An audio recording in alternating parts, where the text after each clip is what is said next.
अभिनेता से निर्माता, निर्देशक और लेखक बन रणदीप हुड्डा की फिल्म स्वतंत्रवीर सावरकर इतिहास के उन पन्नों को विस्तार से लिखने की कोशिश है जो इसे बनाने वालों के मुताबिक एक योजना के तहत मार दिए गए। Who killed his story tagline से सिनेमाघरों में पहुंची ये फिल्म भारतीय स्वतंत्रता संग्राम के नायकों में शामिल विनायक दामोदर सावरकर के जीवन और उनके सशस्त्र क्रांति की नीतियों का खुलासा करती है। रणदीप हुड्डा ने ही फिल्म में सावरकर की भूमिका निभाई है। फिल्म बताती है कि भारत को अंग्रेजों की गुलामी से आज़ाद कराने के लिए सावरकर जिस सोच के साथ आगे बढ़ रहे थे और अपने संगठन को मजबूत कर रहे थे, अगर उसमें वह सफल होते तो देश को आज़ादी काफ़ी पहले मिल गई होती। फिल्म स्वतंत्रवीर सावरकर की कहानी प्लेग महामारी से शुरू होती है। सावरकर के पिता प्लेग महामारी से संक्रमित है। अंग्रेज पुलिस अधिकारी सावरकर के पिता सहित प्लेग महामारी से संक्रमित तमाम लोगों को जिंदा जला देते हैं। अंग्रेजी हुकूमत के प्रति सावरकर का बचपन से ही द्वेष है। बड़े होने के बाद देश की आज़ादी के लिए अभिनव भारत सीक्रेट सोसाइटी का गठन करते हैं और इस संगठन में देश के उन युवाओं को जोड़ते हैं जो भारत को अंग्रेजों की गुलामी से आज़ाद कराना चाहते हैं। वकालत की पढ़ाई के लिए वो लंदन जाते हैं और वहां से अपने संगठन को मजबूत करने की कोशिश करते और इसी वजह से उनको कालापानी की सजा हो जाती है। काला पानी से सजा काटकर आने के बाद उन्हें महात्मा गांधी की हत्या की साजिश में शामिल होने के जुर्म में गिरफ्तार कर लिया जाता है, लेकिन सबूत के अभाव में उनको रिहा कर दिया जाता है। सावरकर के जीवन के अनसुने पहलुओं को दिखाने की कोशिश करती फिल्म स्वतंत्रवीर सावरकर में जोर इस बात पर है कि वो गांधी की अहिंसा विचारधारा से बिल्कुल प्रभावित नहीं थे। वो गांधी की इज्जत करते हैं लेकिन उनकी विचारधारा का विरोध करते हैं। इस फिल्म में सुभाष चंद्र बोस और सावरकर की विचारधारा के साथ यह भी बताया गया कि हिंदू राष्ट्रवाद की राजनीतिक विचारधारा को विकसित करने का बहुत बड़ा वीर सावरकर को जाता है। फिल्म की कहानी रणदीप हुड्डा ने उत्कर्ष नैथानी के साथ मिलकर लिखी है। इस फिल्म को लेकर जिस तरह से हुड्डा ने शोध किया है उसका असर पूरी फिल्म में नजर आता है। करीब 3 घंटे की इस फिल्म के माध्यम से रणदीप हुड्डा ने सावरकर के जीवन के ऐसे पहलुओं पर प्रकाश डाला है जिससे आम जनता पूरी तरह से अनजान है।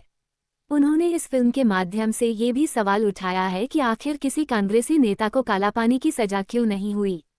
फिल्म स्वतंत्रवीर सावरकर का निर्देशन पहले महेश मांजरेकर कर रहे थे, लेकिन रणदीप हुड्डा के साथ वैचारिक मतभेद की वजह से महेश मांजरेकर ने जब फिल्म छोड़ दी तो इस फिल्म के निर्देशक की कमान रणदीप हुड्डा ने खुद संभाली।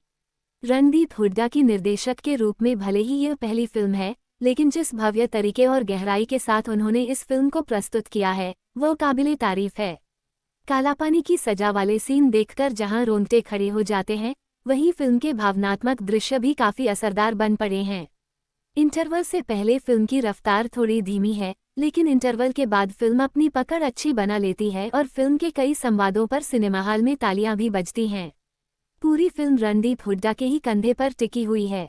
फिल्म स्वतंत्रवीर सावरकर में सावरकर की भूमिका के लिए उन्होंने जिस तरह से काया परिवर्तन किया है वह बहुत प्रभावी है। जब भी वह पर्दे पर आते हैं अपना एक अलग प्रभाव छोड़ते हैं। सावरकर की भूमिका को उन्होंने पर्दे पर पूरी तरह से जीवंत कर दिया है। फिल्म में सावरकर की पत्नी यशोदाबाई की भूमिका में भले ही अंकिता लोखंडे को कम स्क्रीन साझा करने का मौका मिला, लेकिन उन्होंने अपनी भूमिका के साथ पूरी तरह से न्याय करने की कोशिश की है। सावरकर के बड़े भाई की भूमिका में अमित सियाल का अभिनय बहुत ही उम्दा है। हुड्डा मानते भी हैं कि बाबा सावरकर की कहानी अपने आप में एक अलग फिल्म बन सकती है। फिल्म स्वतंत्रवीर सावरकर की सबसे कमजोर कड़ी इसके सहायक कलाकारों की कास्टिंग है। गांधी, नेहरू और जिन्ना की भूमिका निभाने वाले कलाकार बिल्कुल भी गांधी, नेहरू और जिन्ना जैसे नहीं लगते हैं।